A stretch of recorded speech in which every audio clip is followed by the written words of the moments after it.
त्याच्यावरनं पाणी सोडायचं यांच्या डोक्यावर थोडं थोडं शास्त्र करायचं फक्त गाणी मोठं असतं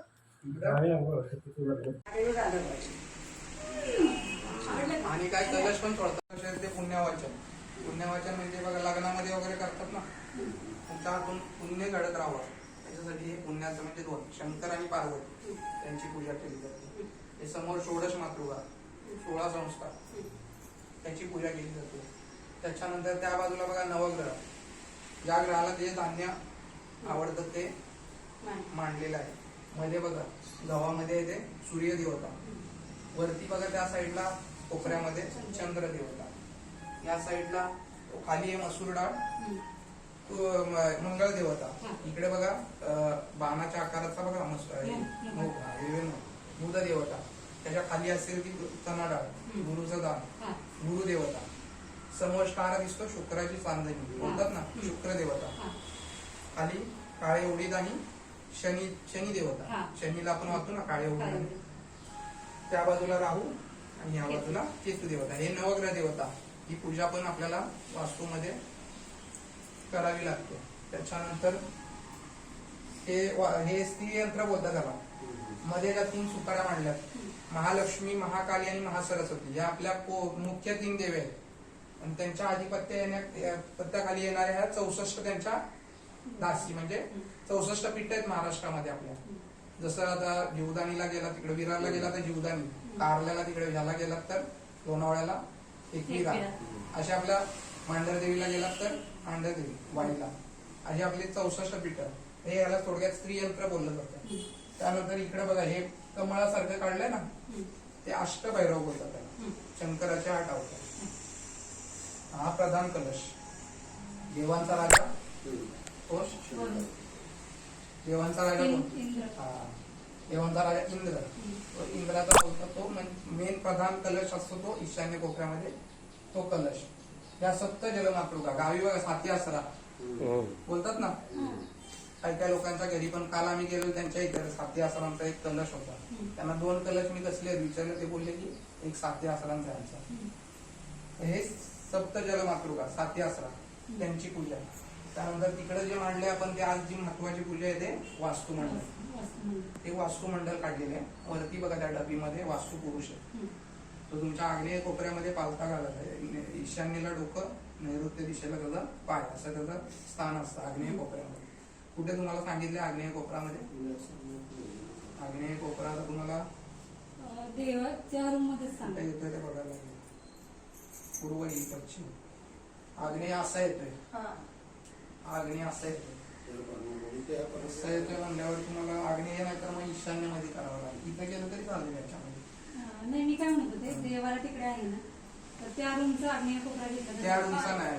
तुमचं घर कुठे आहे, कसं आहे, घराची दिशा पूर्ण अख्ख्या घराचा कोपरा कुठे येतो, ईशान्य म्हणजे आहे ते गेलं तरी चालेल. त्याच्या दरवाजाच्या पाठीमागे तो आग्नेय कोपरा येतो तुमचा, कोपऱ्यात पण तिथे जर जमलं तरी तिथं पण चालेल. त्याच्यावर वजन नाही आलं पाहिजे, पाय पडला नाही पाहिजे म्हणून ते कोपऱ्यामध्ये चालेल. त्या आग्नेय कोपऱ्यामध्ये त्याचा निक्षेप केला जातो. बरं हे कशासाठी करतात, आपण आता संकल्प घेतला आणि ही बिल्डिंग बांधली, तिथे पहिलं काय होतं तुम्हाला माहिती आहे, डोंगर असेल किंवा काय खाडी असेल, ती बिल्डरने सगळं विष्णवे नमः विष्णवे नमो नमः. आता तुम्ही हे काय करणार आहे ते थोडक्यात संकल्प केला मागून बोलायचं.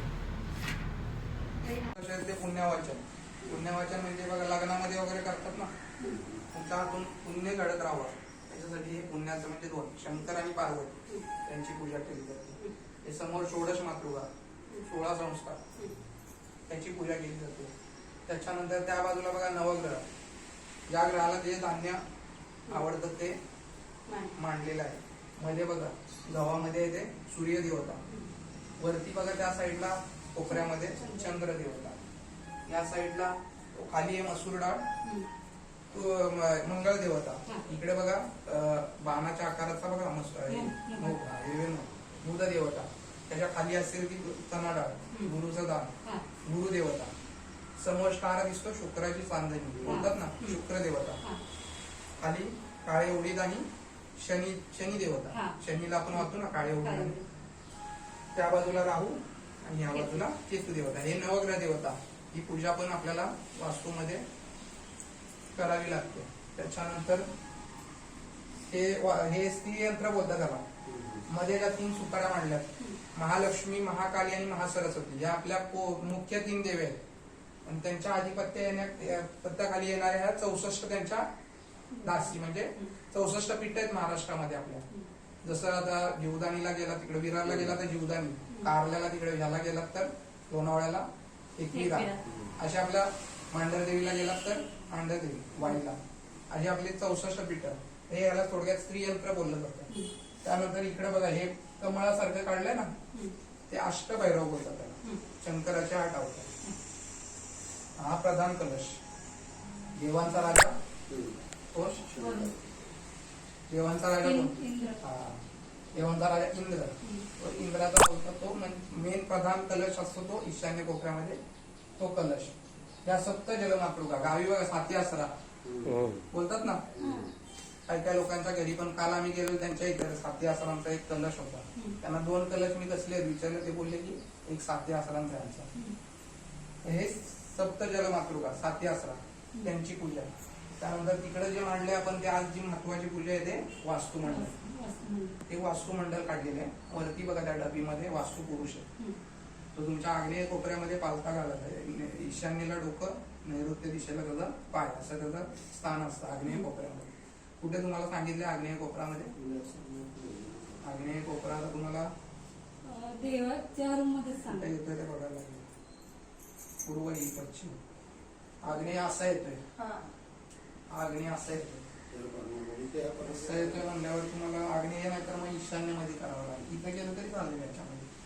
नाही, मी काय म्हणत होते, देवाला तिकडे आहे ना, तर त्या रूमचा आग्नेय कोपरा घेतला. त्या रूमचा नाही, तुमचं घर कुठे आहे, कसं आहे, घराची दिशा पूर्ण अख्ख्या घराचा कोपरा कुठे येतो, ईशान्य आहे. इथे गेलं तरी चालेल. त्या दरवाजाच्या पाठीमागे तो आग्नेय कोपरा येतो तुमचा. कोपऱ्यात पण तिथं जर जमलं तरी तिथं पण चालेल. त्याच्यावर वजन नाही आलं पाहिजे, पाय पडला नाही पाहिजे, म्हणून ते कोपऱ्यामध्ये चालेल. त्या आग्नेय कोपऱ्यामध्ये त्याचा निक्षेप केला जातो. बरं, हे कशासाठी करतात? आपण आता संकल्प घेतला आणि ही बिल्डिंग बांधली, तिथे पहिलं काय होतं तुम्हाला माहिती आहे? डोंगर असेल किंवा काय खाडी असेल, ती बिल्डरने सगळं आणि काय कलश पण सोडतात.